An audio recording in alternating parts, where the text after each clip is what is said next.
Adakah anda dengar bunyi itu? Adakah anda seorang yang selalu mencari jawapan kepada fenomena alam planet ini dan juga alam semesta? Ramai saintis berusaha mencari jawapan kepada beberapa tempat pelik maupun fenomena aneh di planet ini dengan cara yang unik.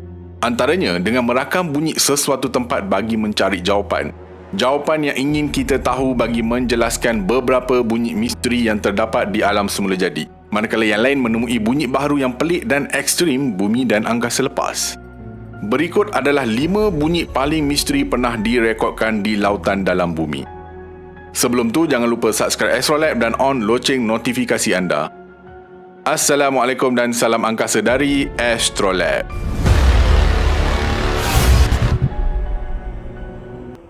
Yang pertama, The Blue. Salah satu rekod bunyi bawah air yang paling terkenal dan paling menggerunkan dikenali sebagai Blue telah dirakam oleh National Oceanic and Administration (NOAA). Sepanjang 70 tahun yang lalu, lautan dunia telah muncul sebagai alat pendengaran global yang berharga. Pertama digunakan sebagai rangkaian mikrofon bawah air yang mengimbas kapal selam musuh semasa Perang Dingin. Dan dalam beberapa dekad yang lalu, saintis mengkaji lautan dan struktur dalaman bumi. Salah satu peristiwa bunyi bawah air yang paling terkenal dan misteri dikenali sebagai Blue pada tahun 1997. Blue berlangsung selama kira-kira 1 minit dan meningkat dari segi kekerapan berpunca dari deruman rendah. Ia dikesan oleh mikrofon lautan dalam atau lebih dikenali sebagai hidrofon lebih dari 5,000 km jauhnya. Ia jauh lebih kuat daripada bunyi yang dibuat oleh mana-mana haiwan yang diketahui wujud di dasar laut. Sebagai contoh, jika bunyi ini terhasil di Kuala Lumpur, anda boleh mendengar di Kabul, Afghanistan. Lokasi kasar kejadian yang menyebabkan Blue adalah di laut berhampiran lingkaran Antartika. Dan NOAA kini berpendapat bahawa Blue disebabkan oleh bunyi sekahan glasier. Ini adalah bunyi yang direkodkan.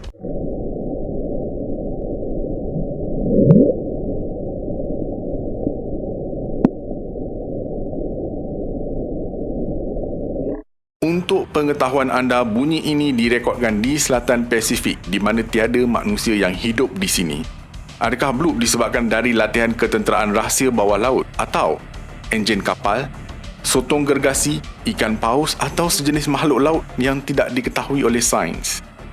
Ia merupakan satu bunyi yang besar dan menggerunkan. Bunyi ini kekal misteri sehinggalah pada tahun 2005, saintis berjaya memecahkan misterinya. Untuk mengetahui jawapannya, kekal sehingga akhir video ini. Yang kedua, bunyi dari Jurang Mariana. Pada Mac 2016, NOAA mengeluarkan rakaman rintihan rendah, rungutan dan jeritan sekali-sekala dari tempat paling dalam di bumi, Challenger Deep di Mariana Trench atau Jurang Mariana yang terletak di barat lautan Pasifik. Bunyi itu dirakam selama lebih 3 minggu oleh mikrofon bersalut titanium yang perlu diturunkan perlahan supaya ia tidak dihancurkan oleh tekanan air di sekeliling, iaitu lebih daripada 1000 kali tekanan atmosfera di paras laut. Mikrofon beroperasi selama 23 hari di titik paling dalam lautan dan merakam bunyi beberapa jenis ikan paus, bot yang lalu lalang dan bunyi gegaran gempa bumi berhampiran. Ini adalah bunyi tersebut.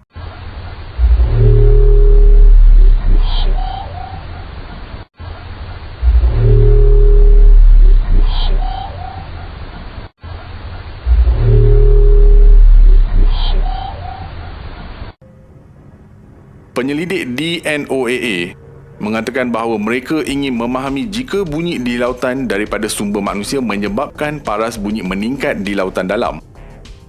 Dan saintis ingin mengkaji bagaimana perubahan ini mungkin mempengaruhi haiwan yang bergantung pada gema lokasi seperti ikan lumba-lumba dan ikan paus. Dianggarkan lautan adalah kira-kira 10 kali lebih bising hari ini, hasil daripada peningkatan dalam projek perkapalan, kapal selam dan projek pembinaan bawah air. Yang ketiga, Julia. Bunyi rengekan aneh ini dirakam oleh Susunan Autonomi Pasifik Khatulistiwa Timur pada 1 Mac 1999 dan dikatakan berpunca dari Selat Bransfield dan Cape Adre. Bunyinya seperti berikut.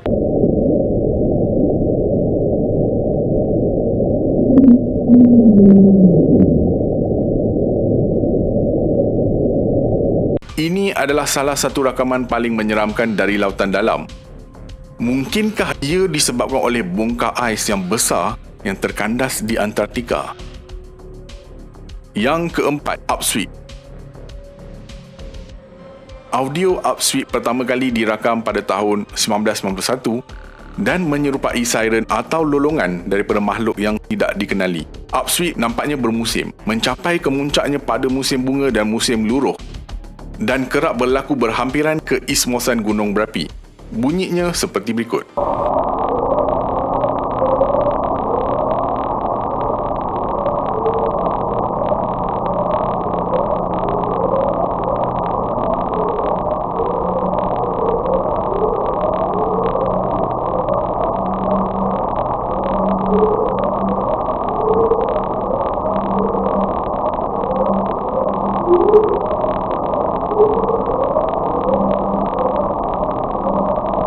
Penyelidik masih tidak dapat mengenal pasti asal-usul bunyi aneh ini.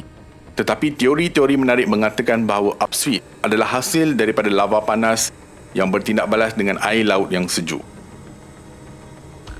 Yang kelima, Star Wars. Bunyi aneh ini kedengaran serupa dengan bunyi yang dihasilkan dari filem Star Wars, iaitu bunyi memukul drum minyak dan menembak pistol laser. Setelah beberapa lama penelitian yang dilakukan, akhirnya penyelidik dapat tahu apakah bunyi tersebut. Kita teliti bunyi tersebut.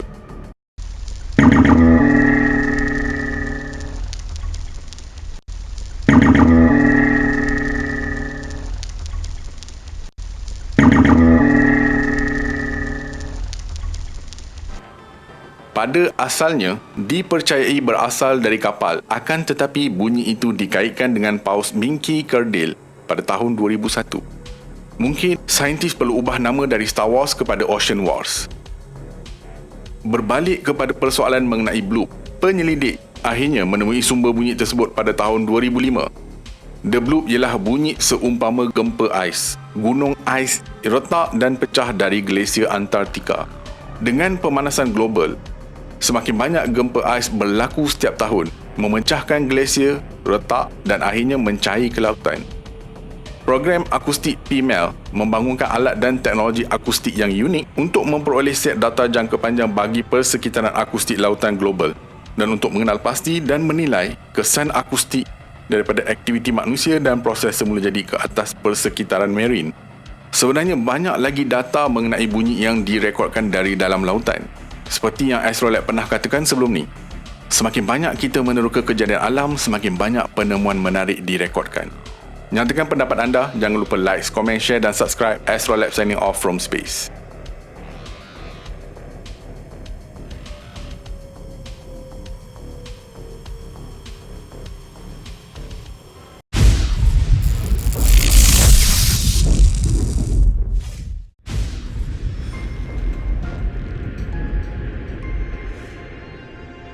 Planet kita sememangnya sebuah planet istimewa.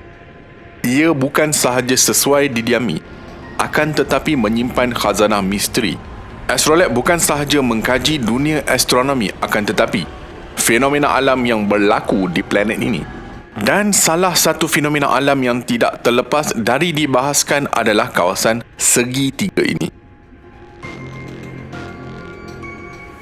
Wilayah segitiga besar di sini telah memakan korban yang sangat ramai. Selama beberapa dekad, segitiga bermuda yang terkenal di lautan Atlantik telah menarik minat kita untuk mengkaji perkara sebenar. Apakah yang sebenarnya berlaku di kawasan tersebut? Dan kenapa kehilangan kapal, pesawat dan manusia pada mulanya tidak dapat dijelaskan? Adakah terdapat penjelasan saintifik di sebaliknya? Kekal sehingga akhir video ini kerana anda akan didedahkan dengan maklumat yang tidak pernah anda dengar sebelum ini. Sebelum tu, jangan lupa subscribe Astrolab dan on loceng notifikasi anda. Assalamualaikum dan salam angkasa dari Astrolab.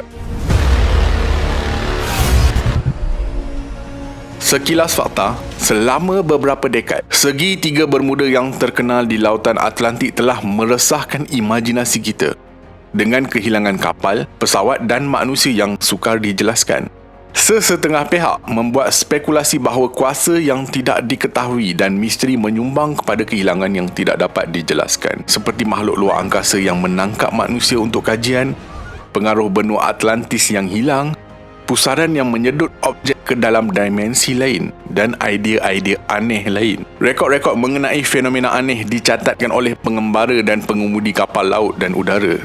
Pada tahun 1840, seluruh dunia digemparkan dengan berita yang mengejutkan.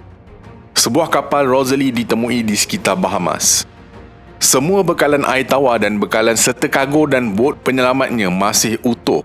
Tetapi kru Rosalie telah hilang secara misteri dan satu-satunya makhluk yang ditemui di atas kapal itu ialah burung kanari. Tahun 1918, sebuah kapal kargo sepanjang 165 meter USS Cyclops hilang di kawasan yang sama. Tiada seorang pun penumpang daripada 306 orang di atas kapal itu menghantar isyarat bantuan panggilan kecemasan. Kedua-dua insiden berlaku dalam kawasan yang dikenali sebagai segitiga Bermuda, dan tidak lama kemudian pesawat juga dilaporkan mulai hilang tanpa dikesan. Adakah ini cerita dongeng sensasi yang digembar-gemburkan atau satu anomali yang belum diterokai? Apakah yang tersembunyi di perairan segitiga Bermuda? Mari kita selidik dari bawah. Segitiga Bermuda ialah kawasan di Atlantik yang terletak di hujung tenggara Florida. Sebahagian daripada zon perairan berbentuk piramid itu adalah di Bahamas. Kawasan itu sendiri adalah antara Miami, Bermuda dan Puerto Rico. Kawasan ini meliputi lebih 140,000 batu persegi. Selain badai taufan dan ribut yang kerap berlaku di sini, gelora air di sini dijelaskan oleh fakta bahawasanya Bermuda terletak di lautan yang terbuka. Sekiranya ribut bermula serentak di bahagian utara dan selatan serta berhampiran pinggir pantai Florida, ketiga-tiga ribut akan bertembung lantas menghasilkan ombak yang sangat besar. Pelbagai jenis kapal telah karam di perairan ini sepanjang sejarah pelayaran zaman dahulu hinggalah kini. Para kelasi kapal dan pengemudi pesawat tahu akan bahaya yang bakal menimpa jika mereka melalui kawasan perairan laut terbuka. Contohnya, USS Cyclops sepanjang 165 meter. 309 kru kapal dikatakan hilang di laut pada 1918. Teori konspirasi mula bergema dari segenap sudut. Ada yang mengatakan disebabkan haiwan gergasi laut. Ada yang menuduh tentera Jerman sebagai punca kehilangan kapal dan juga menyalahkan kawasan segitiga Bermuda sebagai punca kehilangan kapal dan kru. Akan tetapi dari sudut kejuruteraan, kapal tersebut telah direka secara data pada bahagian bawahnya untuk menampung beban kapal tersebut. Oleh itu, kapal ini terdedah dengan bahaya ombak besar yang datang secara sisi. Mangsa kemungkinan jatuh secara sisi akibat dihempas ombak yang ganas. Insiden paling sensasi ialah kehilangan 5 pesawat pengebom tentera laut pada 5 Disember 1945. Sesiapa jua yang membaca berita mengenai insiden ini akan menganggapnya sebagai satu kejadian mistik. Ketua penerbangan adalah seorang juruterbang yang berpengalaman dan pesawat-pesawat tersebut terbang dalam keadaan cuaca yang baik. Kelima-lima pesawat ini mula menyedari sesuatu yang pelik apabila menghala laluan ke utara. Navigasi menjadi tidak tentu hala dan mereka mula sedar arah penerbangan juga salah. Semua kompas mereka juga gagal. Setelah tamat komunikasi terakhir dengan menara kawalan, satu pasukan penyelamat dihantar akan tetapi tidak menjumpai sebarang mayat mahupun sisa pesawat. Tetapi jika kaji dengan cara yang betul, kita akan temui jawapan mengapa insiden seperti ini boleh berlaku. Salah satu versi yang paling popular ialah teori gelombang gergasi. Gelombang gergasi ini mungkin naik setinggi 30 meter. Ombak besar dan tinggi ini mungkin mengganggu dan memberi kesan terhadap pesawat yang melaluinya. Ribut di laut mungkin berterusan selama beberapa hari. Jika dua gelombang bertindih, ia akan saling membesar dan berlaku apa yang dikenali sebagai gangguan atau interference. Itulah istilah khas untuk fenomena ini. Akibatnya, saiz ombak ini boleh membesar mencecah puluhan meter tidak terjangkau di akal. Malah kapal perisai ribut mungkin tidak dapat menahan daya penghancurannya. Tidak seperti tsunami, ombak ini muncul secara tiba-tiba walaupun dalam cuaca cerah. Jadi sangat mustahil untuk melihatnya datang. Hakikat bahawa hampir tidak ada serpihan yang ditemui selepas kemalangan atau kapal karam diambil kira oleh sifat dasar segitiga Bermuda. Permukaan berceranggah dan berkelar di Lautan Atlantik dapat membantu kita menjelaskan keadaan tersebut. Terdapat parit besar melintasi segitiga ini. Kedalamannya mencapai 8,742 meter. Panjang parit itu berukuran 1,754 kilometer. Lebarnya kira-kira 97 km. Ini adalah titik paling dalam di Lautan Atlantik. Selain itu, ia memiliki kepelbagaian bentuk muka bumi di bawah segitiga Bermuda yang kaya seperti cerun benua, landai laut, penara abis dan selat yang mengalir dalam. Keadaan seperti ini pasti menjadikan sebarang pencarian serpihan hampir mustahil. Bercakap tentang kehilangan pesawat, kunci kepada teka-teki ini juga mungkin dapat diperoleh dari dasar laut, iaitu tektonik. Aktiviti seismik di bahagian bawah segitiga boleh menyebabkan gangguan magnetik yang seterusnya boleh menyebabkan peranti navigasi tidak berfungsi. Gempa bumi dalam lautan yang kerap mengakibatkan bukan sahaja letusan metana tetapi juga boleh menjana infrabunyi. Infrabunyi adalah getaran udara pada frekuensi yang terlalu rendah iaitu di bawah 15 Hz untuk dikesan sebagai bunyi oleh telinga manusia. Ini seterusnya mengganggu gelombang radio. Ini juga antara sebab peralatan elektronik gagal dan juruterbang kehilangan bearing. Infrabunyi juga boleh menyebabkan gangguan jiwa jika terdedah kepada tempoh yang lama. Juruterbang dan pelaut mungkin mengalami gangguan jiwa dan bertindak secara tidak terkawal. Sebagai contoh, para kelasi kapal mungkin telah meninggalkan kapal mereka atau hilang daya mengemudi. Walau bagaimanapun, bukti saintifik yang dapat dijelaskan adalah letusan gas akibat penguraian hidrat metana di dasar lautan. Medan ini terbentuk selepas perebutan organisma terkumpul di dasar laut. Mengikut konsep ini, gelembung besar yang kaya dengan metana terbentuk di permukaan air. Ketumpatannya adalah rendah sehingga satu tahap yang menyebabkan momen lungkup kapal. Astrolab jelaskan. Ia adalah keadaan apabila daya graviti ke bawah mengarah lebih ke tepi kapal dari daya apungan ke atas. Ia menyebabkan kapal tidak terkawal dan tenggelam ke dalam laut dengan kadar pantas. Bercakap tentang kemalangan udara, kita boleh simpulkan bahawa semasa terapung di udara, metana boleh menyebabkan mereka menjunam. Sebagai contoh, ketumpatan udara boleh berkurang ke tahap di mana kapasiti tampung pesawat juga boleh menurun dan altimeter akan gagal berfungsi. Altimeter adalah alat yang digunakan untuk menentukan ketinggian suatu objek relatif terhadap aras tertentu. Ia telah disahkan secara eksperimen bahawa kapal benar-benar boleh tenggelam dengan cepat secara relatifnya berikutan kesan fenomena ini. Dengan syarat, gelembung gas penyebabnya lebih besar atau sama dengan kapal.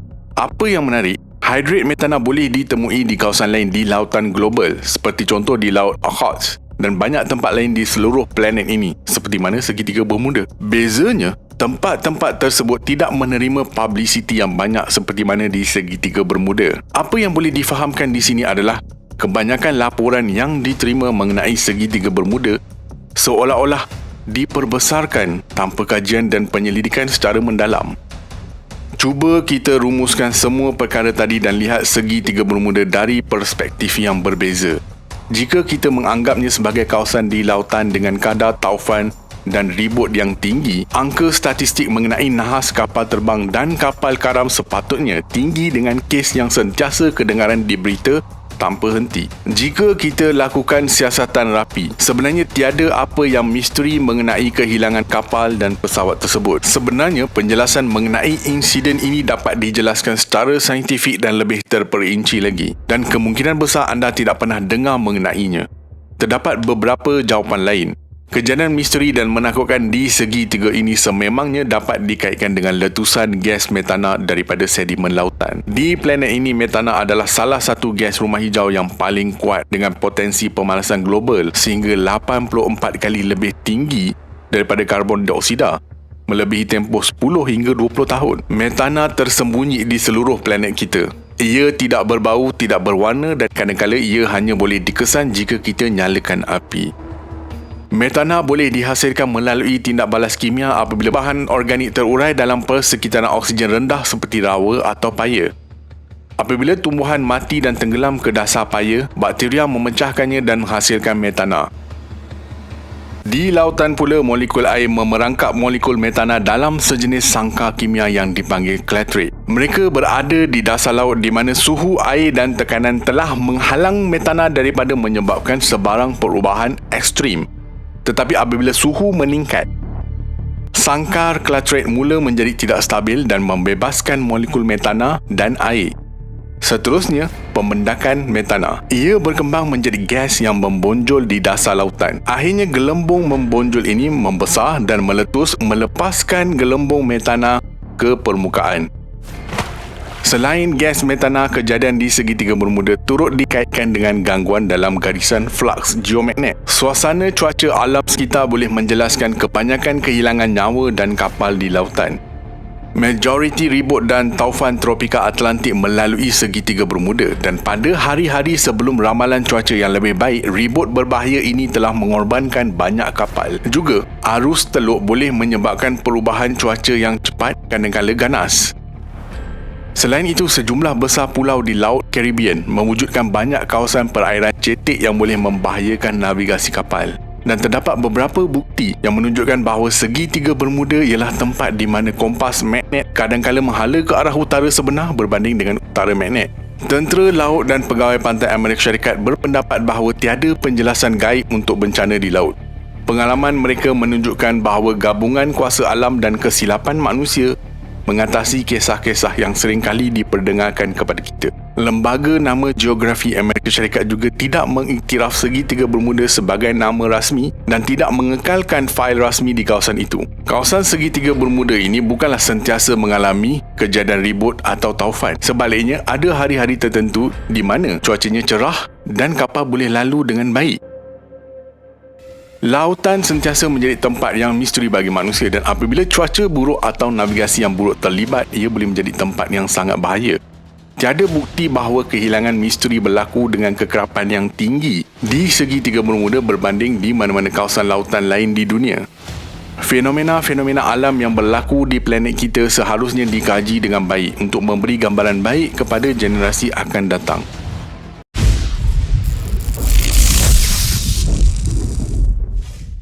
Masa semakin suntuk, bumi semakin tenat. Adakah paras air di bumi dijangka meningkat pada 2050?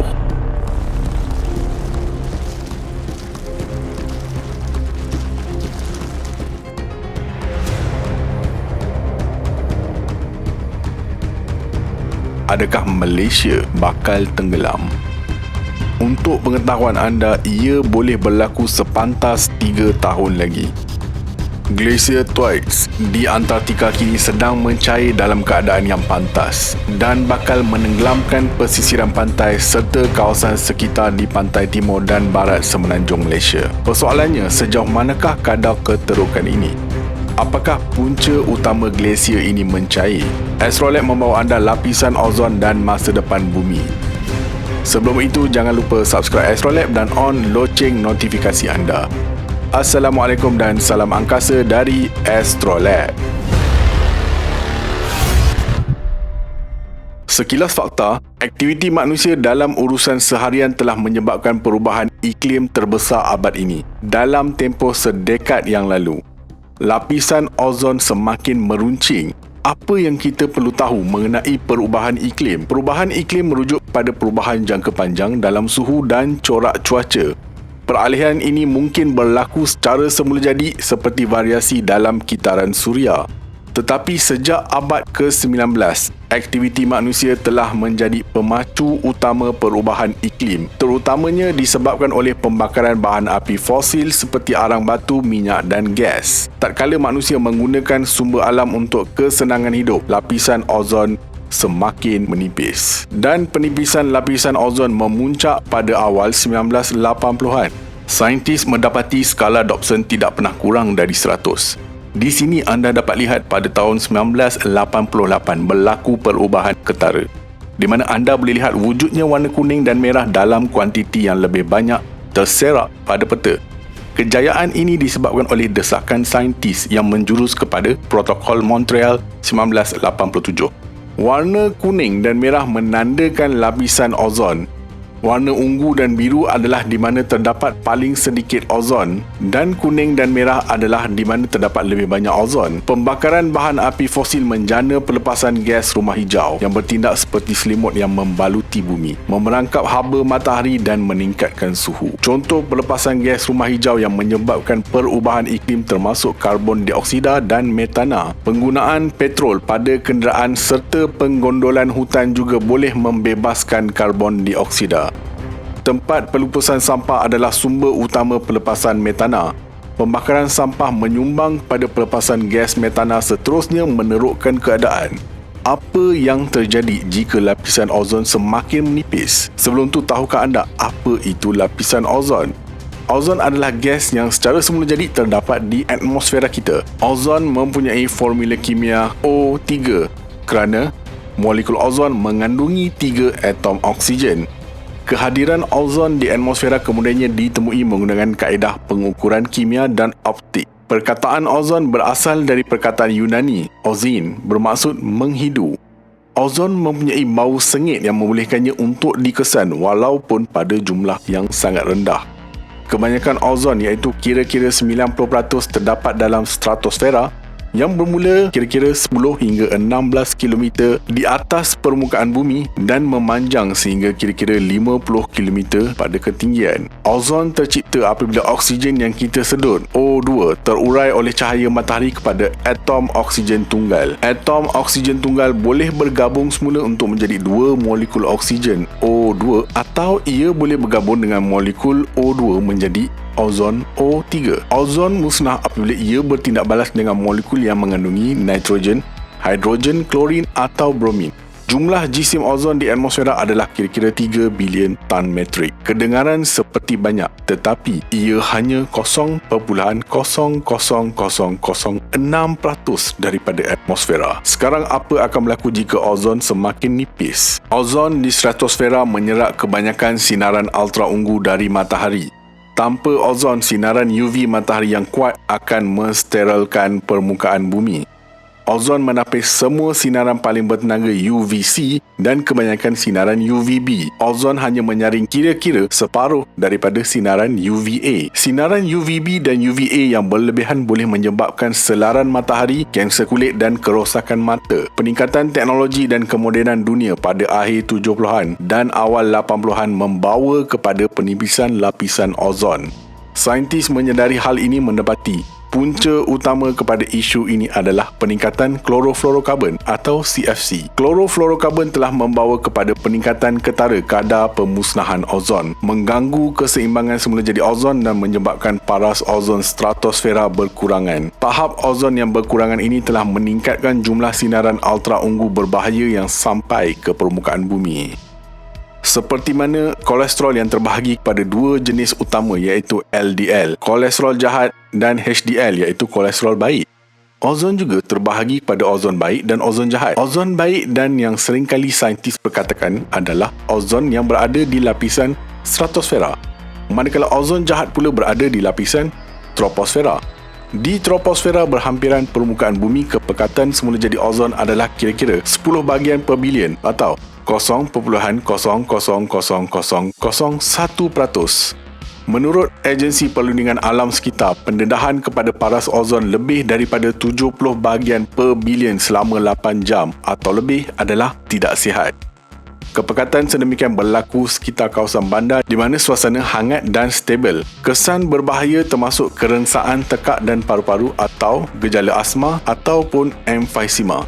Pengurangan lapisan ozon baik membawa kepada peningkatan kanser kulit, kerosakan mata, selaran matahari serta peningkatan suhu permukaan bumi. Terima kasih kepada saintis menerusi Protokol Montreal 1987. Tindakan drastik menyelamatkan bumi dari peningkatan suhu bumi berjaya meningkatkan keluasan lapisan ozon bumi. Akan tetapi, perubahan besar iklim bumi bukannya datang dari penipisan lapisan ozon. Sebaliknya disebabkan musuh nombor 1 planet biru ini, karbon dioksida. Kepekatan karbon dioksida meningkat di atmosfera terutamanya akibat daripada pembakaran arang batu, minyak dan gas asli bagi penjanaan tenaga dan pengangkutan.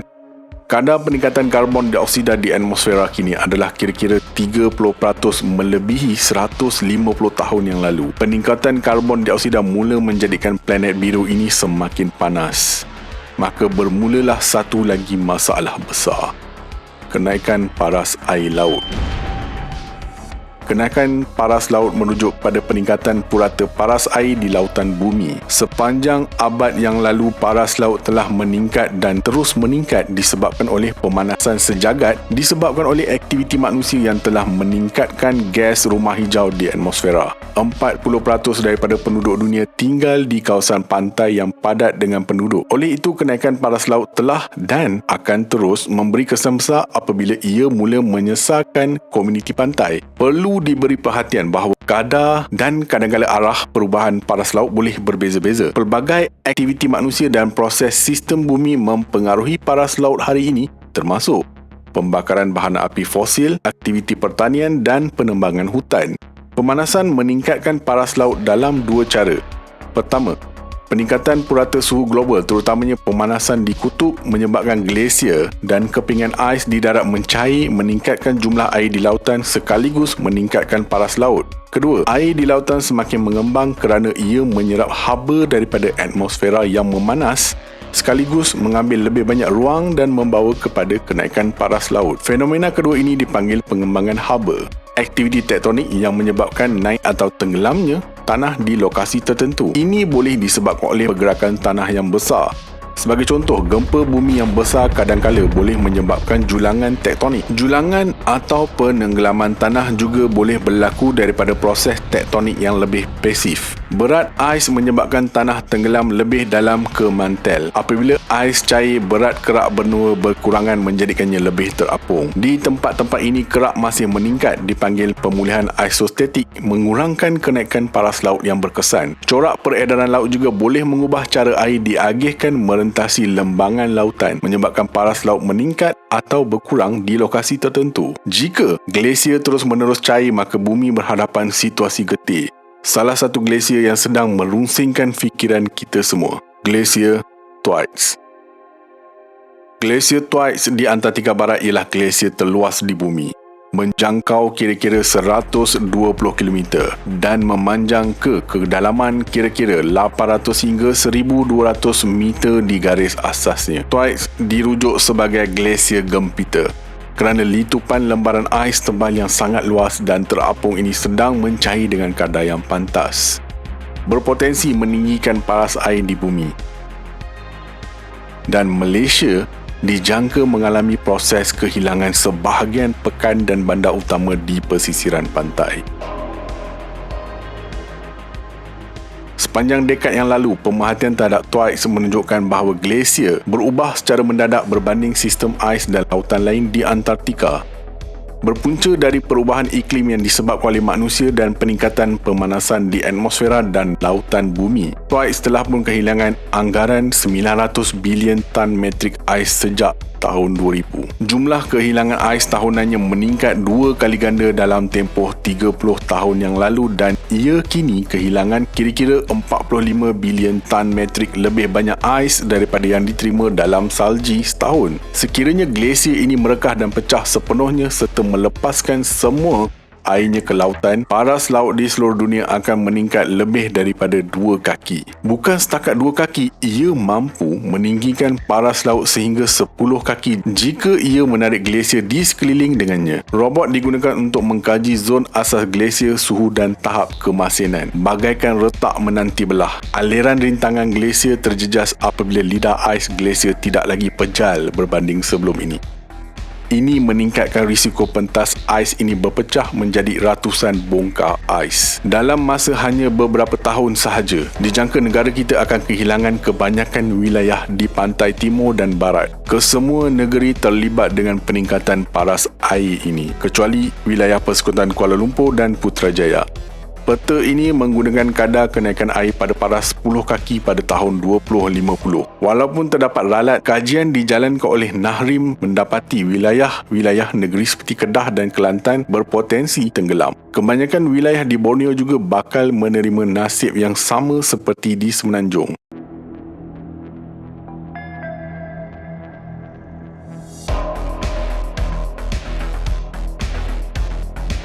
Jika kita tidak melakukan sesuatu khasnya di Malaysia, kita berisiko dengan ancaman banjir disebabkan penebangan hutan.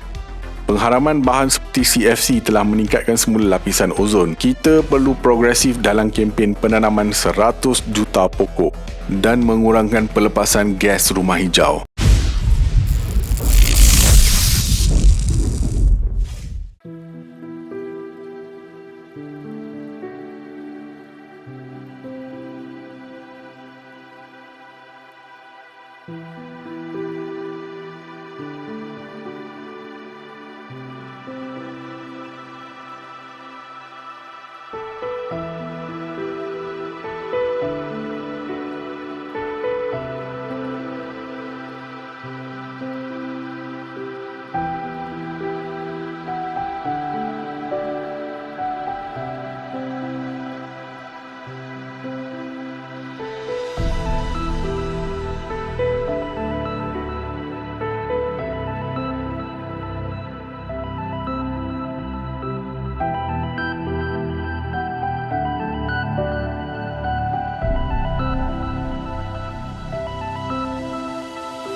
Anda sudah mendengar ribuan kisah mengenai Jurang Mariana.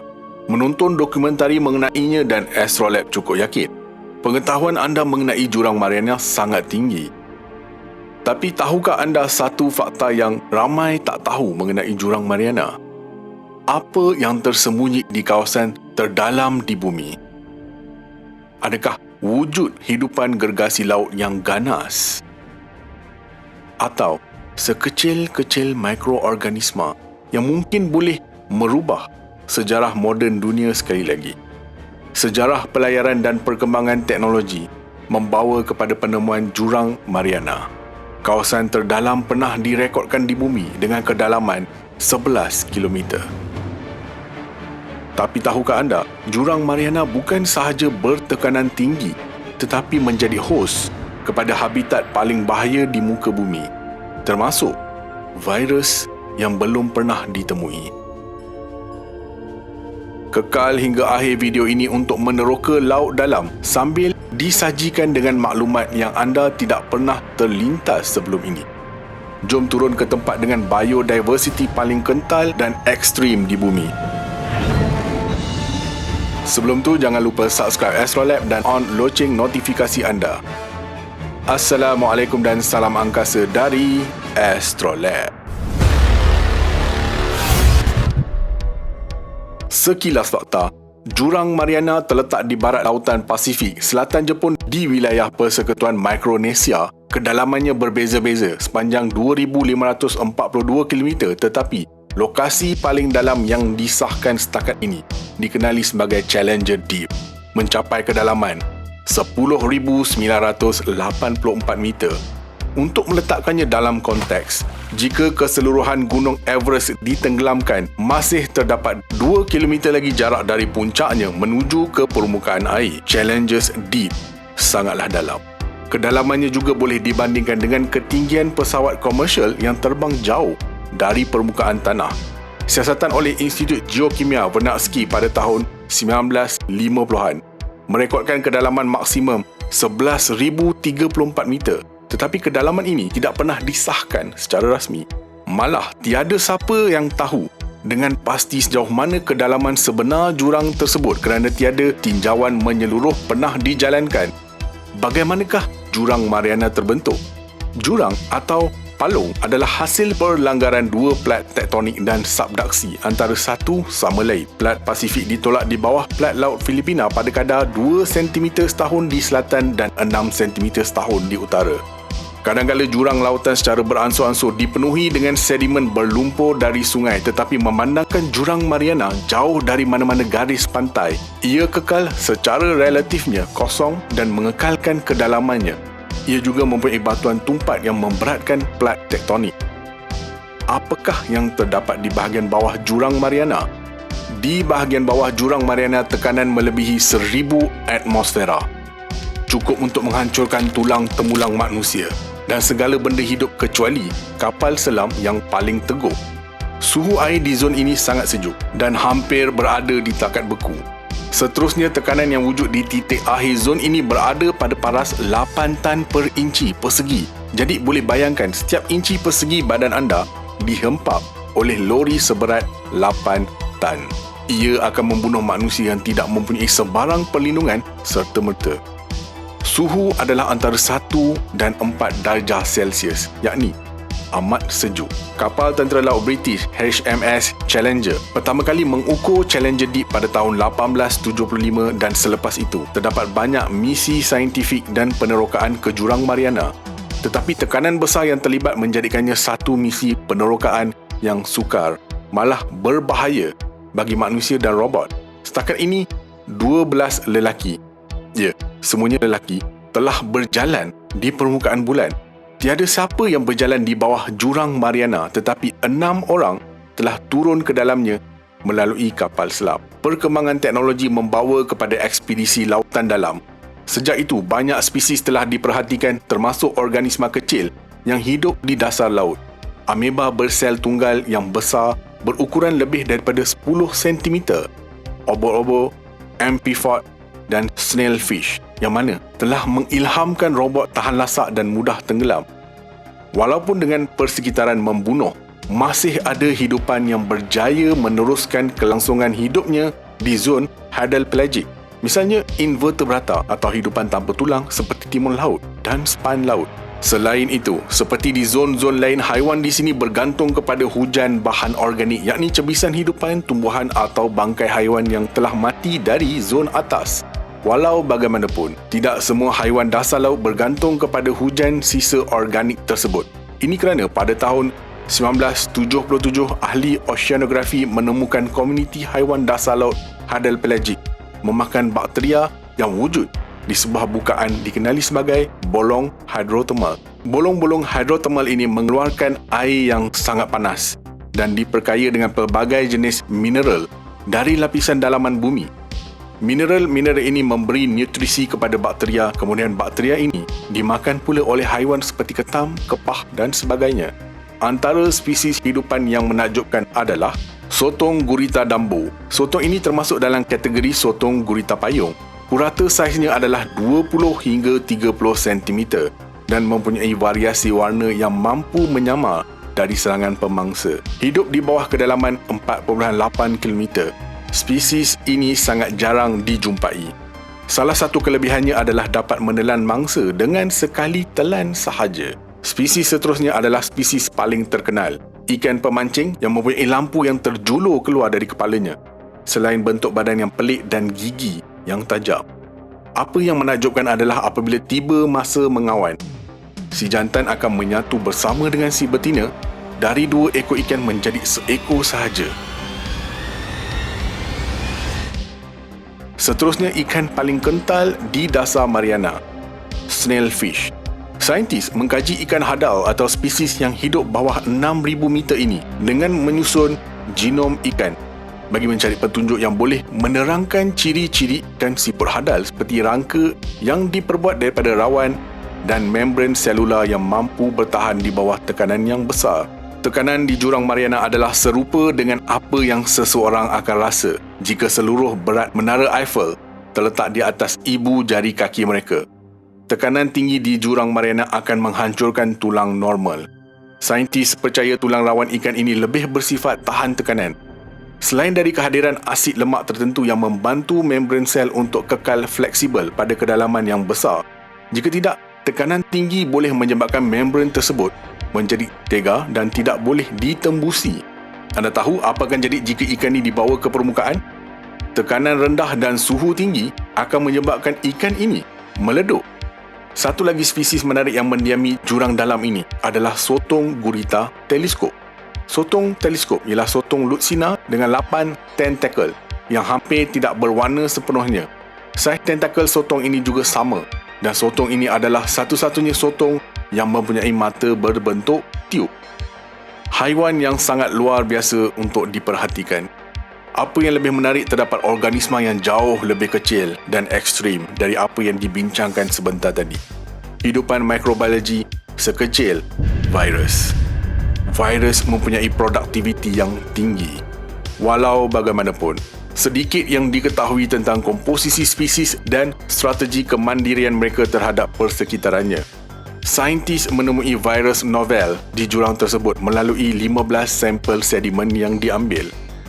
Bukan satu, tetapi 3,206 jenis virus baru yang tidak diketahui ditemui di jurang Mariana. 99% daripadanya tidak mempunyai homolog virus dan kira-kira 59% daripada genom virus berkualiti tinggi mewakili genera novel termasuk Phycotnaviridae dan Jambophagus.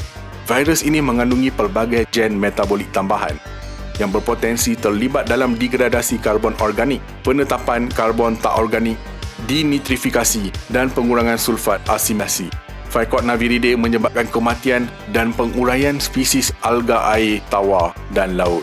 Kajian ini memberikan pandangan baru tentang komuniti virus bentik yang hampir tidak diketahui di Jurang Mariana.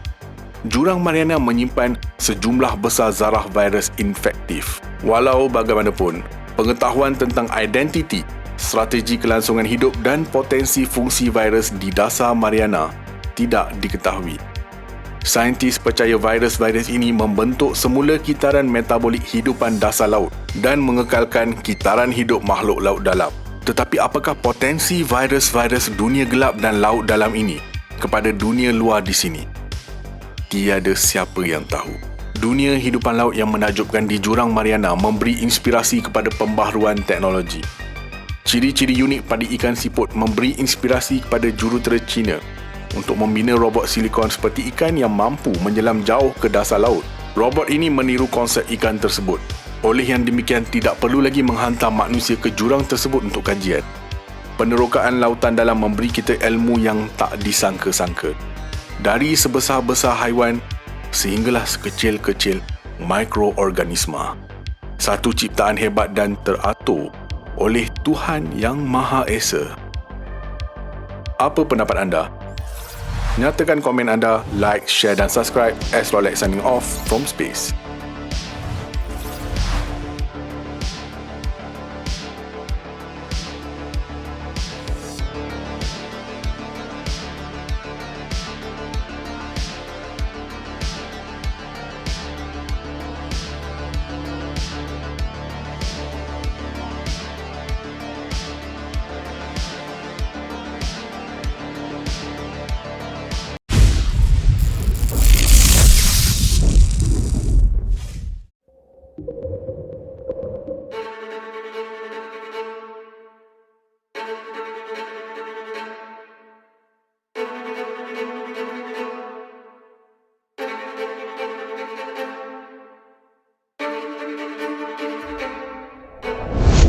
Perairan lautan meliputi kira-kira 70% daripada planet ini. Secara purata, air sedalam 3,800 meter. Tetapi di tempat yang paling dalam, air laut memenuhi ruang 11,000 meter di atas dasar laut.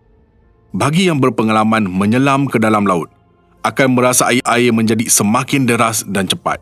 Tekanan yang melampau adalah salah satu sebab mengapa dasar lautan masih belum diterokai. Kehilangan misteri kapal selam Titan ketika menuruni dasar ke laut ke puing tinggalan Titanic memberi indikasi bahawa laut lebih bahaya dari apa yang difikirkan. Ia kemudiannya berjaya ditemui penyelamat, akan tetapi segalanya sudah terlambat. Kenapa semakin dalam air, semakin tinggi tekanan yang dihadapi? Astrolab membawa anda tekanan laut dalam. Sebelum tu jangan lupa subscribe Astrolab dan on loceng notifikasi anda. Assalamualaikum dan salam angkasa dari Astrolab.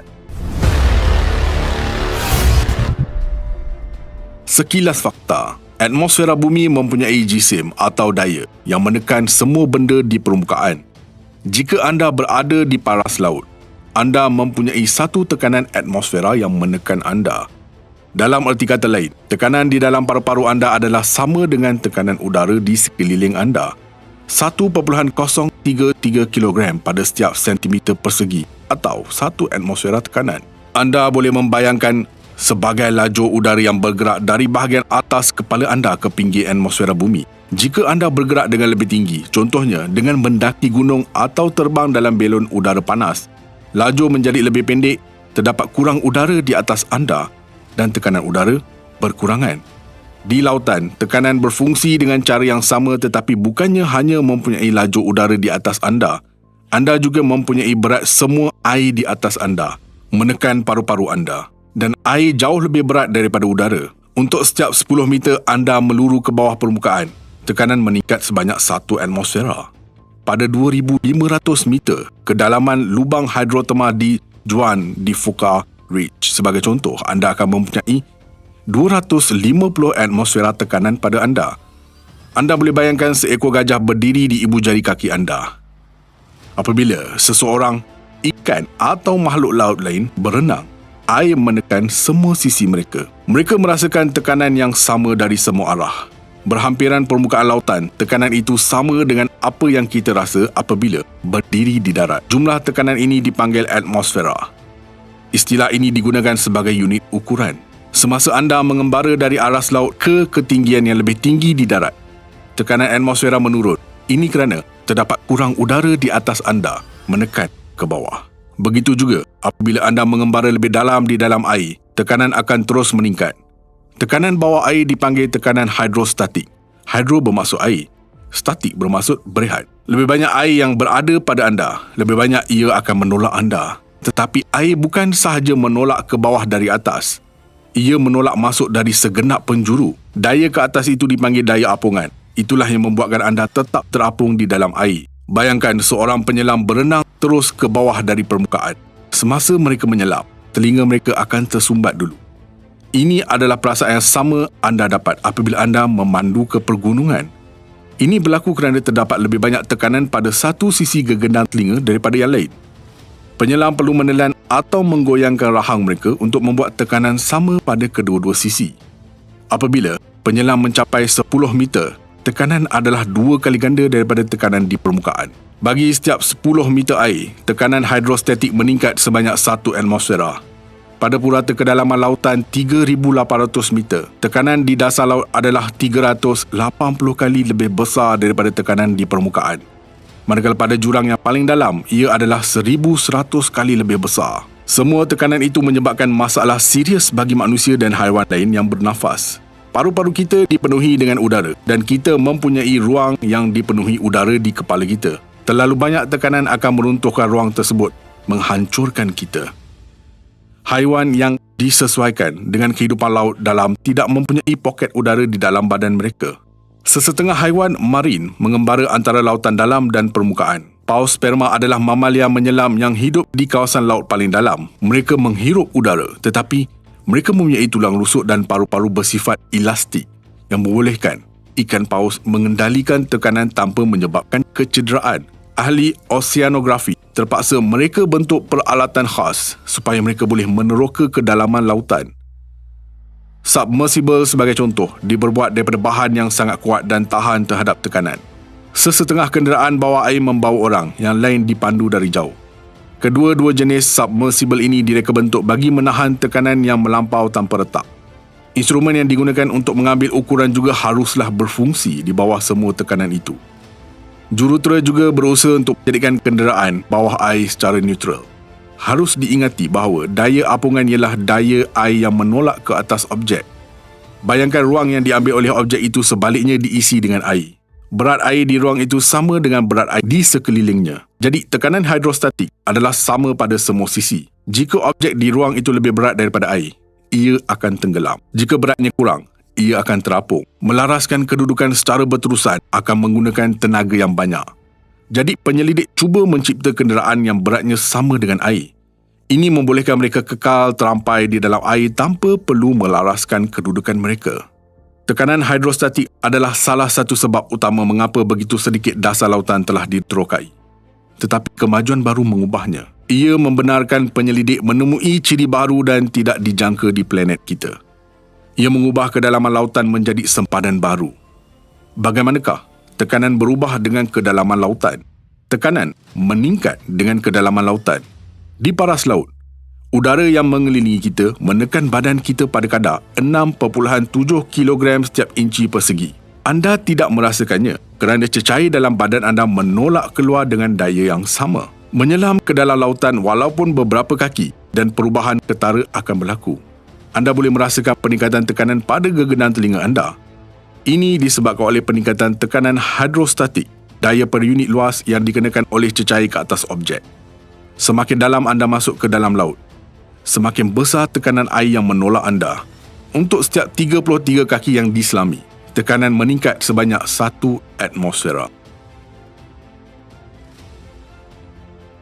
Banyak haiwan yang hidup di laut tidak mempunyai masalah sama sekali dengan tekanan tinggi. Paus sebagai contoh, boleh menahan perubahan tekanan yang dramatik kerana badan mereka lebih fleksibel. Tulang rusuk mereka diikat oleh rawan yang longgar dan boleh dibengkokkan, yang membolehkan sangkar rusuk runtuh pada tekanan yang mudah meremukkan tulang kita. Paru-paru ikan paus juga boleh runtuh dengan selamat di bawah tekanan yang menghalangnya daripada pecah. Ini membolehkan paus sperma memburu sotong gergasi pada kedalaman 7,000 kaki atau lebih. Penyelidik perlu meniru dan membangunkan teknologi sama seperti ikan paus dan memajukannya dengan ciri-ciri keselamatan yang lebih baik bagi menghalang sebarang kejadian yang tidak diingini. Kapal selam Titan tewas jauh di dasar permukaan. Serpihan kapal selam ditemui 500 meter dari bangkai Titanic dan dipercayai Titan meleduk dengan dahsyat. Mayat mangsa masih belum ditemui setakat video ini diterbitkan.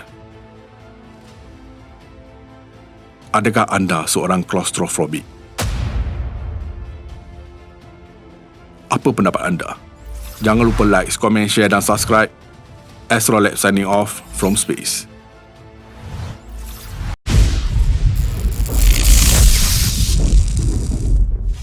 Apa akan anda lakukan jika kapal yang sedang anda kemudi menuju ke arah bongkar ais yang sangat besar, jauh lebih besar dari sebuah negara? Anda akan terbayang-bayang peristiwa tenggelamnya kapal Titanic disebabkan pelanggaran kapal tersebut dengan iceberg yang besar. Tetapi iceberg yang berada di hadapan anda bukannya bersaiz kecil. Panjangnya sahaja 170 km dan 25 km lebar dengan keluasan 4,320 km persegi. Apa yang anda dapat bayangkan jika astrolab mengatakan bahawa terdapat bongkar ais sebesar 5 kali ganda saiz negeri Perlis? Bongkar ais terbesar dengan jolokan nama A76 telah pecah dari Antartika Barat ke Laut Weddell, menjadikannya gunung ais terbesar di dunia. Untuk pengetahuan semua, ini bukan berita baru. Peristiwa ini telah berlaku sejak 2021 lagi. Jadi apa kesannya kepada dunia dan kenapa kita perlu peduli dengan isu ini? Penyekahan iceberg atau bongkar ais merupakan satu contoh tanda-tanda perubahan iklim yang menakutkan. Kiamat iklim dijangka berlaku sekitar 2040, akan tetapi tanda-tandanya semakin meruncing sejak beberapa tahun kebelakangan ini.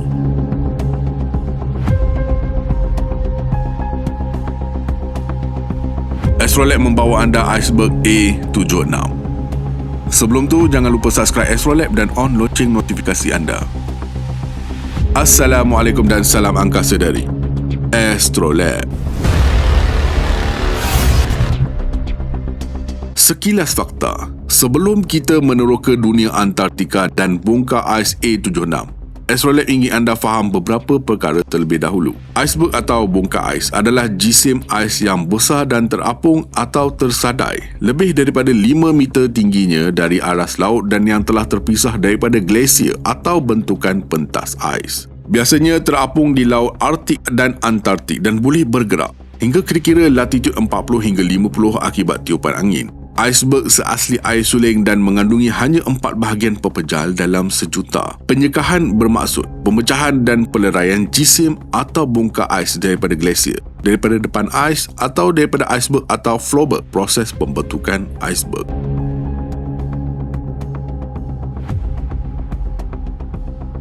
Menerusi imej dari misi Copernicus Sentinel-1 menunjukkan lapisan ais gergasi yang terlepas dari pentas ais Ron berada di Laut Weddell pada 13 Mei 2021. Iceberg berukuran sekitar 4,320 km persegi dinobatkan sebagai yang terbesar di dunia. Iceberg atau bongkar ais ini sekitar 170 km panjang dan 25 km lebar dan lebih besar sedikit daripada Pulau Majorca, Spanyol. Dari satu sudut lain, iceberg ini 5 kali ganda lebih besar dari negeri Perlis. Iceberg tersebut dikesan oleh British Antarctic Survey dan disahkan daripada Pusat Ais Kebangsaan Amerika Syarikat menggunakan siri pengimejan Copernicus Sentinel-1. Misi Sentinel-1 terdiri daripada 2 satelit yang mengorbit kutub yang bergantung pada pengimejan radar aperture sintetik jalur C, mengembalikan data tanpa mengira sama ada siang mahupun malam, membolehkan kita melihat kawasan terpencil seperti Antartika sepanjang tahun. Antartika ialah benua kelima terbesar di bumi dan dilitupi hampir sepenuhnya dalam ais. Sebenarnya, Antartika adalah gurun dan merupakan tempat paling sejuk di bumi, dengan suhu musim sejuk purata negatif 34.4 darjah Celsius. Suhu terendah pernah direkodkan di bumi ialah di Antartika iaitu negatif 89.4 darjah Celsius. Antartika juga dikelilingi oleh lautan ais yang pada dasarnya adalah lautan beku. Ia membeku menjelang musim sejuk dan cair pada musim panas, sama seperti di lautan Arktik. Bersama-sama dengan lapisan ais benua, ia membentuk ais kutub selatan. Jisim ais utama ialah lapisan ais yang luas di atas benua itu. Ia meliputi kira-kira 98% daripada benua Antartika dan merupakan jisim ais tunggal terbesar di bumi. Sekitar 61% daripada semua air tawar di bumi tersimpan sebagai lapisan ais Antartika. Jika kesemuanya cair, ia akan menaikkan paras laut global hampir 60 meter atau 200 kaki. Di sini anda akan lihat kepekatan lautan ais di sekitar Antartika. Dari bulan Februari hingga Mei, anda boleh melihat pembekuan pesat permukaan laut dan pembentukan lautan disebabkan hemisfera selatan sedang menuju ke musim sejuk. Antartika sebenarnya adalah gurun kerana ia menerima hujan yang sangat sedikit. Hanya sebilangan kecil salji sahaja yang turun, terkumpul selama ratusan dan ribuan tahun untuk membentuk lapisan ais yang besar dan tebal. Imej menunjukkan purata hujan harian dalam tempoh 40 tahun yang lalu, di mana kita boleh melihat zon basah dan kering di seluruh dunia. Kutub Selatan adalah salah satu tempat paling kering di bumi, di belakang Gurun Sahara. Antartika terkenal kerana menghasilkan bongkar ais yang besar kerana ia memecahkan pentas ais dan lapisan aisnya. Tanda-tanda pertama bahawa sesuatu yang besar sedang berlaku telah dikesan oleh British Antarctic Survey.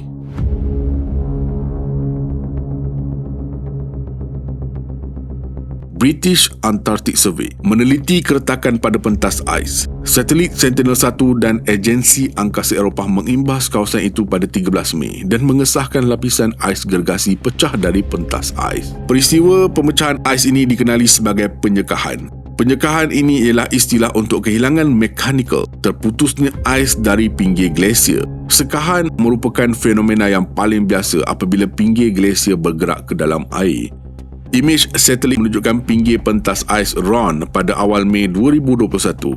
Di sini anda akan dapat melihat retakan besar terbentuk dari barat ke timur. Ini adalah titik pecah di mana iceberg akan terlepas dari pentas ais. Beberapa hari kemudian, retakan itu melebar dan jisim ais mula pecah di sebelah timur. Ini memisahkan keseluruhan bongkar ais dari pentas ais dan gunung ais terbesar di dunia dilahirkan. Untuk ditakrifkan sebagai iceberg, ia mestilah setinggi 4.8 meter di atas paras laut dengan ketebalan 29 hingga 49 meter tebal dan meliputi kawasan sekurang-kurangnya 500 meter persegi menurut US National Oceanic Association.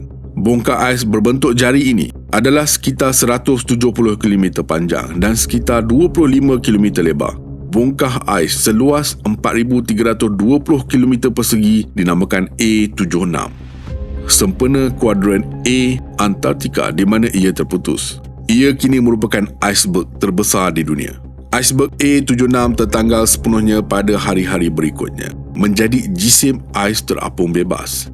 Imej ini pula menunjukkan gunung ais terpisah sepenuhnya dari pentas ais dan terapung ke Laut Weddell. Untuk memberi anda perspektif lain tentang saiznya, seperti yang Astrolab menyatakan tadi, ia sebesar 5 buah negeri Perlis. Imej satelit terkini menunjukkan bahawa gunung ais A76 telah bergerak lebih jauh ke Laut Weddell. Berdasarkan data Agensi Angkasa Eropah, iceberg aktif terbesar sebelum ini dipegang oleh ketulan ais yang dikenali sebagai A23A. Iceberg tersebut yang meliputi kawasan seluas 4,000 km persegi juga kini terapung di Laut Weddell. Walaupun A76 benar-benar besar, ia hanya kira-kira 1/3 saiz gunung ais terbesar dalam sejarah yang direkodkan. Rekod tersebut jatuh kepada iceberg B15 yang terpisah dari pentas ais Ross Antartika 20 tahun lalu. Iceberg B15 memiliki saiz permukaan sekitar 11,000 km persegi, lebih besar daripada seluruh negara Jamaika. bukan perkara yang biasa bagi pentas ais pecah besar seperti ini. Dan kejadian penyekahan berlaku secara semula jadi apabila pentas ais bergerak ke perairan terbuka menjadi tidak stabil di tepi. Iceberg A76 dan B15 kedua-duanya hanyalah sebahagian daripada kitaran semula jadi pentas ais yang tidak pecah besar selama beberapa dekad. Tetapi saintis mengatakan bahawa perubahan iklim menyebabkan perubahan yang membimbangkan di seluruh wilayah Antartika. Pemanasan global boleh mempercepatkan pengejutan pentas ais, menjadikannya tidak stabil lebih awal dan berpisah dari keadaan normal. Ia juga menjejaskan pencairan dan pecahnya lapisan ais Antartika yang menjejaskan paras laut global. Oleh kerana paras ais yang berasal dari A76 telah terapung di atas air, peristiwa ini tidak akan memberi kesan langsung kepada paras laut global. Masalah utama kenaikan aras laut global ialah ais yang memecahkan lapisan ais benua apabila ia bergerak dari darat ke lautan, menyesarkan isi padu air tertentu. Pada Julai 2017, iceberg dengan jolokan A68 dinobatkan sebagai iceberg mega terbesar dunia. Apa yang menarik ialah iceberg ini memiliki jumlah air tawar sebanyak 152 bilion tan. Ia bergerak ke arah selatan Georgia di benua Antartika dan berpecah menjadi beberapa serpihan yang lebih kecil. Perubahan iklim yang semakin meruncing dapat dilihat di Antartika dan dikaji melalui bantuan satelit.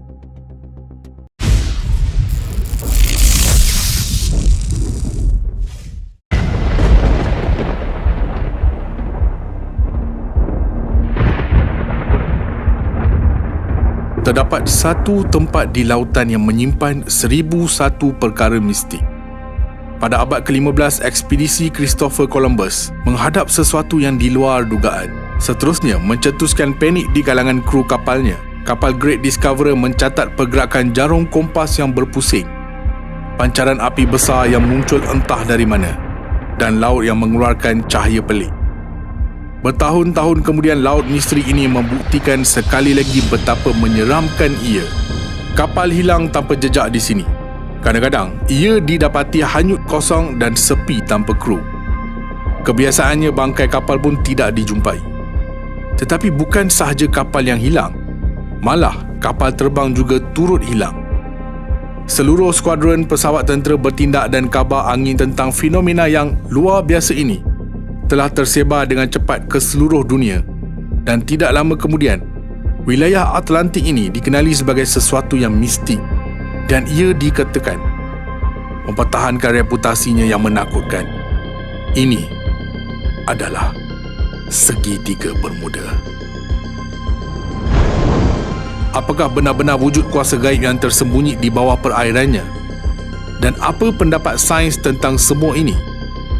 Astrolab akan membawa anda jauh ke dalam perairan Atlantik dan meneliti apakah faktor yang boleh membawa kepada kehilangan kapal dan kru dari segi geologi.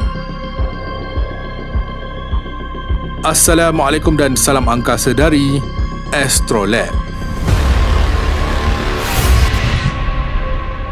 Sekilas fakta. Sebagai permulaan, jom segarkan semula ingatan kita kepada insiden paling ketara yang membawa kepada kemasyhuran segitiga Bermuda. Kapal HMS Atlanta meninggalkan limbungan tentera laut Diraja Bermuda ke Falmouth, England pada 31 Januari 1880. Kapal itu tidak tiba di Kepulauan British.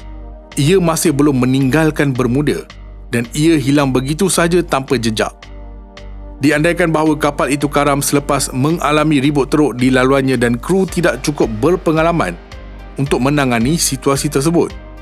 Pada masa itu, seluruh dunia ternanti-nanti apakah nasib kapal tersebut. Apabila kapal itu hilang, Panglima menerima lebih 150 telegram dan 200 panggilan peribadi daripada rakan dan saudara mara yang prihatin.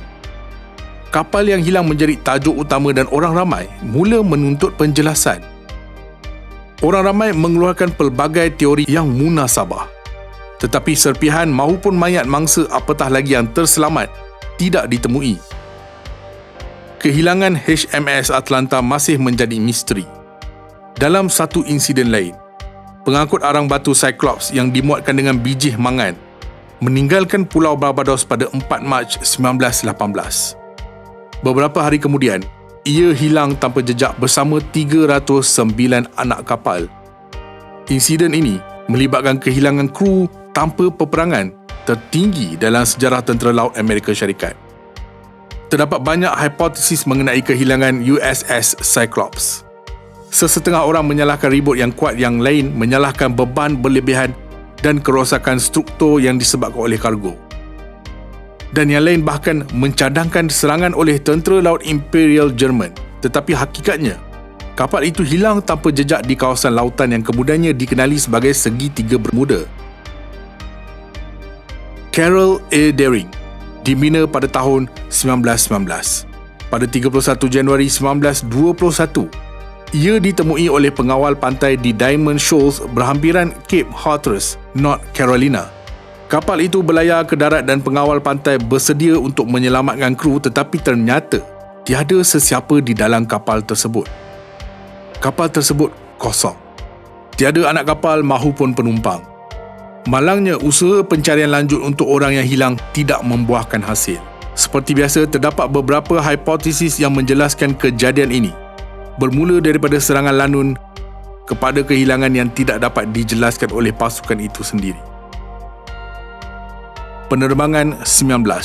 Ini adalah salah satu insiden yang paling terkenal dan sensasi, dan ia tidak berlaku dengan kapal tetapi dengan keseluruhan kumpulan pesawat yang memberi inspirasi kepada penyelidik untuk menghasilkan lebih banyak penjelasan paranormal mengenai penerbangan Segitiga Bermuda. Penerbangan 19 ialah penerbangan latihan untuk 5 pengebom torpedo TBM Avenger. Menurut rancangan penerbangan skuadron itu, mereka perlu pergi 141 batu ke timur laut Fort Lauderdale, kemudian 73 batu ke utara dan kemudian kembali sejauh 140 batu lagi untuk melengkapkan latihan. Pesawat itu tidak kembali ke pangkalan. Seluruh skuadron hilang di atas Atlantik pada 5 Disember 1945. Selain itu, ekspedisi menyelamat selanjutnya dengan pesawat laut PNM Mariner turut mengalami bencana dan kemalangan jiwa. Salah seorang mariners juga hilang di kawasan yang sama bersama 13 anak kapal.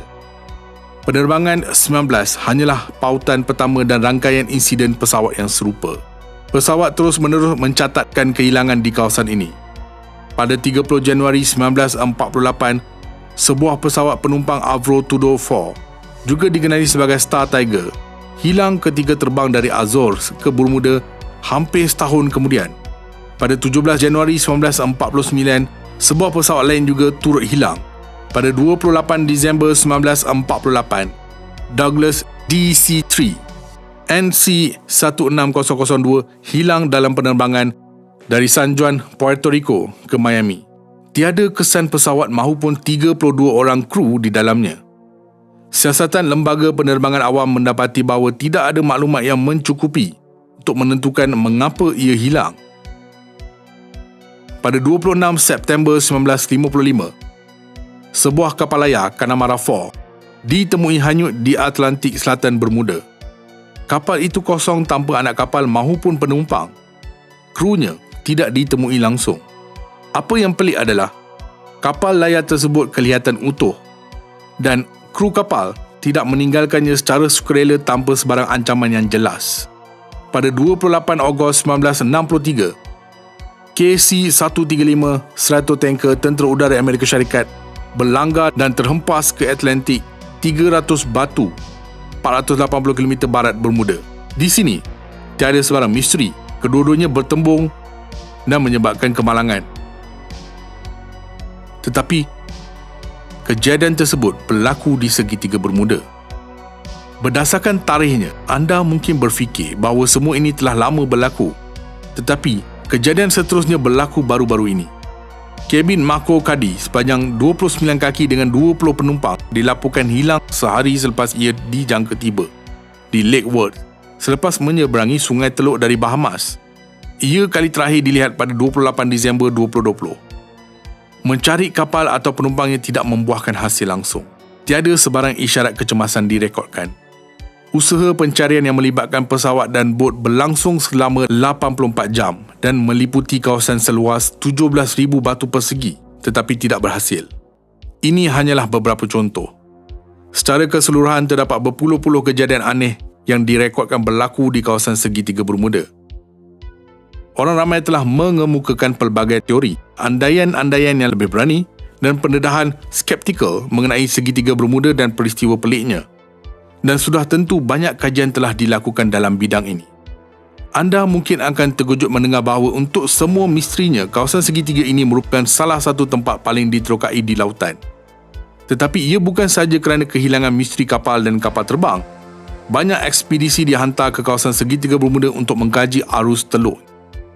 Pengaruh lautan terhadap cuaca, dasar laut dan mineralnya serta struktur geologi kerak bumi jauh di bawah dasar lautan. Mereka yang menganggap segitiga Bermuda sebagai perangkap kematian yang sebenar adalah betul sekurangannya dari satu perspektif. Ini sememangnya kawasan lautan yang sangat kompleks. Penampilan yang besar dan lekukan air dalam sistem arus laut yang kompleks dan peredaran atmosfera yang rumit semuanya wujud bersama di rantau ini dan kini anda akan mempelajari semua tentangnya. Mari kita mulakan dari dasar laut. Jom, kita mulakan dari dasar laut. Konfigurasi bawah di wilayah lautan ini dikaji dengan begitu baik. Malah kita juga tahu apa yang terletak beberapa kilometer di bawah dasar laut. Di pentas Florida di rantau Bahamas dan Bermuda, banyak penggerudian dan penyelidikan geofizik dilakukan. Terdapat juga pelbagai bentuk muka bumi dasar laut yang menakjubkan di segitiga Bermuda yang hampir tidak ditemui di tempat lain di planet ini. Terdapat pentas dengan tebing cetek cerun benua, dataran tinggi marginal dan median, selat dalam dataran abyssal dan jurang laut dalam. Kepelbagaian struktur ini jarang ditemui di lautan yang agak kecil. Para saintis menjalankan planimetri peta morfologi berskala besar dasar laut dan menetapkan bahawa kawasan segitiga Bermuda boleh dibahagikan kepada dua bahagian, selatan dan utara.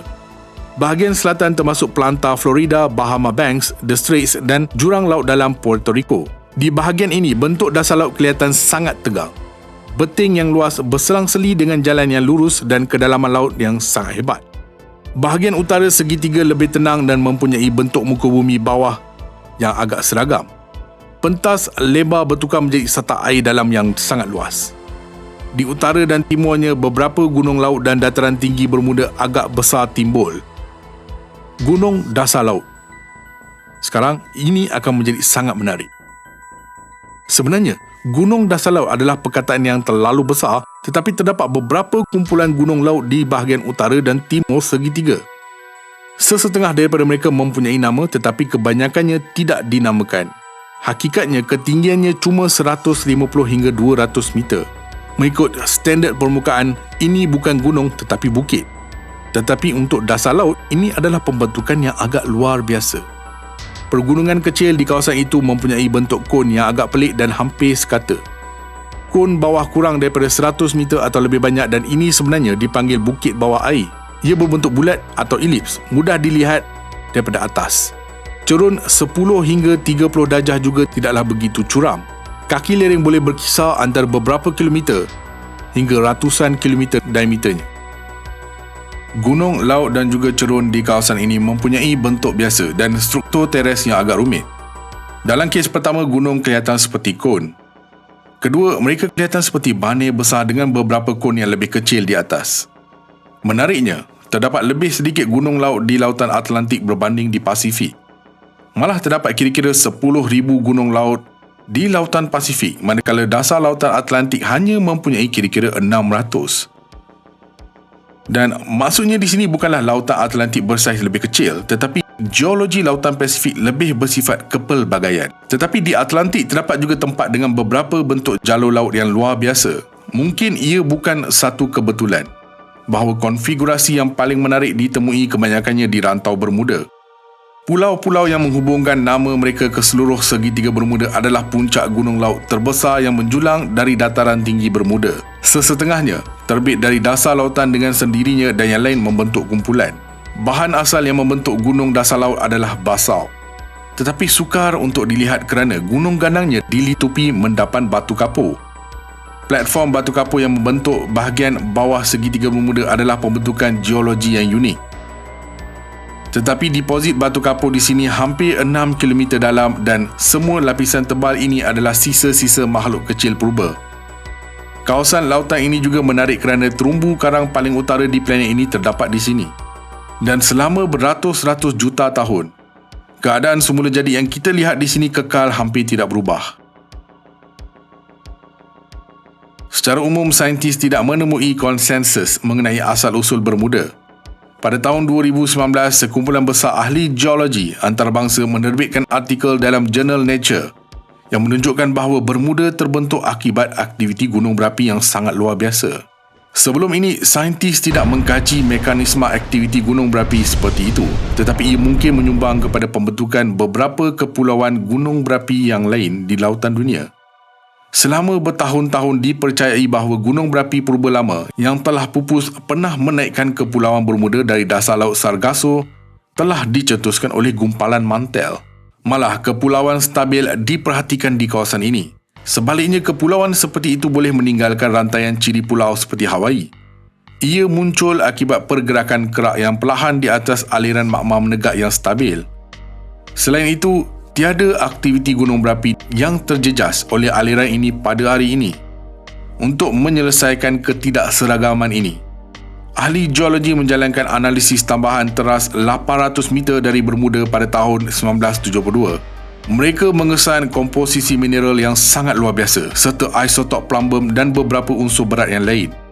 Hasil penyelidikan menimbulkan beberapa hipotesis tentang asal-usul Bermuda. Menurut teori yang paling munasabah, gangguan dalam aliran magma mengangkat dan mencampurkan bahan serpihan plat purba yang dipelihara dalam zon perairan mantel. Ini mungkin kelihatan tidak jelas, tetapi apabila anda memahami semua ini, anda akan terkejut.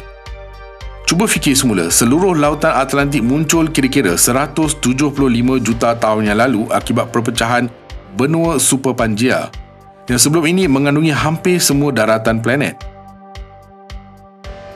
Plat yang kini membentuk Afrika, Eropah dan Amerika berpisah menimbulkan lautan di antara mereka. Banyak serpihan plat menjunam ke dalam mantel di bawah dasar lautan, tenggelam ke dalam zon peralihan pada kedalaman kira-kira 400 hingga 600 km. Kira-kira 30 juta tahun yang lalu, gangguan aliran mantel menyebabkan beberapa serpihan separacai ini terapung lebih tinggi. Semasa bergabung, bercampur dan berinteraksi dengan air. Proses sedemikian boleh mewujudkan bukan sahaja Bermuda dengan geologi yang luar biasa, tetapi juga beberapa pulau gunung berapi lain di lautan. Ya, segitiga Bermuda adalah tempat yang sangat luar biasa, jutaan tahun sebelum ia menjadi arus perdana. Titik paling dalam di lautan Atlantik, Milwaukee, terletak di segitiga Bermuda. Jurang Puerto Rico adalah 8,380 meter dalam pada ketika ini dan menurut anggaran mungkin lebih dalam lagi. Namun, jurang Puerto Rico juga dikaji dengan baik. Malah kebanyakannya menerusi teknologi moden. Cerun 8 hingga 10 darjah yang terletak lebih dekat dengan pulau Puerto Rico adalah lebih curam sedikit. Cerun yang menghadap lautan adalah lebih sederhana dan hanya mempunyai 3 hingga 5 darjah. Jurang Puerto Rico bersaiz sederhana. Panjangnya ialah 1,550 km. Bagi meletakkan ini dalam perspektif, parit terpanjang di bumi, Peru, Chile adalah 5,900 km panjang, tetapi parit Puerto Rico adalah selebar 120 km yang merupakan salah satu yang terlebar di bumi. Sebagai contoh, parit Mariana adalah 2 kali lebih lebar. Jumlah kawasan dasar parit Puerto Rico ialah 186,000 meter persegi. Penulis sains fiksyen sering membayangkan bahawa bahagian paling dalam lautan menyembunyikan kuasa misteri dan makhluk yang tidak diketahui. Parit Puerto Rico nampaknya memberi inspirasi kepada idea-idea tersebut. Walau bagaimanapun, tiada perkara misteri ataupun gaib yang boleh ditemui di bahagian bawahnya. Yang ada hanyalah lodak, abu vulkanik dan lapisan pasir berbutir halus di beberapa tempat. Organisma laut dalam khas hidup di sedimen bawah dan di atas seperti span, holothurians, cacing dan makhluk hidupan lain. Dan sudah tentu ikan laut dalam. Walaupun kelihatan luar biasa, bahagian bawah segitiga Bermuda masih kekurangan sesuatu yang benar-benar misteri. Mungkin kita akan temui sesuatu yang menarik di dalamnya. Pada pandangan pertama, struktur bahagian bawah segitiga Bermuda bukan luar biasa. Di sini anda boleh temui batu sedimen biasa seperti batu pasir, batu kapur dan tanah liat. Lapisan ini berketebalan antara 1 hingga 2 km di kawasan dataran tinggi Bermuda dan sehingga 5 hingga 6 km berhampiran tebing Bahamas. Kadar purata pengumpulan sedimen adalah lebih kurang 6 mm setiap 150 tahun, iaitu adalah yang paling selamat untuk mengatakan bahawa tak banyak yang berubah di dasar laut segitiga sepanjang 120 hingga 130 ribu tahun yang lalu. Tapi ini cuma pandangan pertama. Terdapat sesuatu di kawasan ini yang menghantui bukan sahaja pencari misteri tetapi juga penyelidik yang ingin memastikan pelayaran di sini benar-benar selamat. Momen yang kita sedang bercakap kini adalah mengenai bom jangka masa. Bom jangka masa air. Dengan harapan bagi menjelaskan beberapa kehilangan kapal yang aneh, saintis cuba mengimbangi antara hipotesis yang menonjol dan pendekatan saintifik yang bagus serta menolak pseudosains. Antara teori yang benar-benar meyakinkan adalah letusan hidran metana, iaitu bentuk khas gas asli. Kehadiran endapan hidran metana yang besar di pentas benua telah dibuktikan secara saintifik. Satu-satunya persoalan ialah sama ada jisim bahan-bahan ini yang dikeluarkan dengan cepat boleh menenggelamkan kapal. Beberapa eksperimen yang serius telah dilakukan untuk mengetahuinya. Sebagai contoh, sekumpulan penyelidik Australia menjalankan satu siri simulasi. Hasilnya sebenarnya sangat positif. Apabila bereksperimen dengan model kapal yang lebih kecil, letusan gas buatan menenggelamkan model dengan agak mudah. Ini disebabkan oleh penurunan mendadak dalam ketumpatan air. Gangguan metana yang terputus-putus boleh mewujudkan kawasan air berbuih yang tidak dapat memberikan daya apungan yang mencukupi untuk kapal. Kawasan sebegitu yang terbentuk di sekeliling kapal boleh menyebabkan ia tenggelam dengan cepat dan tanpa diduga, disebabkan kekurangan masa isyarat kecemasan tidak dapat dihantar tepat pada masanya. Serpihan itu kemudiannya akan segera dihanyutkan dan bertaburan oleh arus teluk. Justru, kehilangan itu amat sukar untuk dikesan. Kajian Geologi Amerika Syarikat menggambarkan rizab hidran dasar laut yang besar di seluruh dunia termasuk di rantau Black Ridge, berhampiran pantai tenggara Amerika Syarikat. Teori ini tampak menjanjikan, tetapi menurut tinjauan geologi yang sama, tiada pelepasan gas hidran utama di zon segitiga Bermuda sejak 15,000 tahun yang lalu. Astrolab tidak mahu bercakap tentang sebarang konspirasi di sini. Lebih-lebih lagi terdapat banyak penjelasan yang berasas yang membongkar sifat misteri walaupun kehilangan identiti berprofil tinggi. Tetapi misteri menarik minda yang ingin tahu tidak kira betapa sulitnya misteri segitiga Bermuda dan tidak kira sejauh mana rahsianya diambil. Ia memberi inspirasi kepada rasa ingin tahu seluruh generasi dan dalam usaha mengejar misteri, manusia sering menemui sifat sebenar fenomena yang dengan cepat bertukar daripada fantasi kepada fakta yang tidak dapat dipertikaikan. Apa pendapat anda? Nyatakan komen anda. Jangan lupa like, share dan subscribe. Astrolab signing off from space.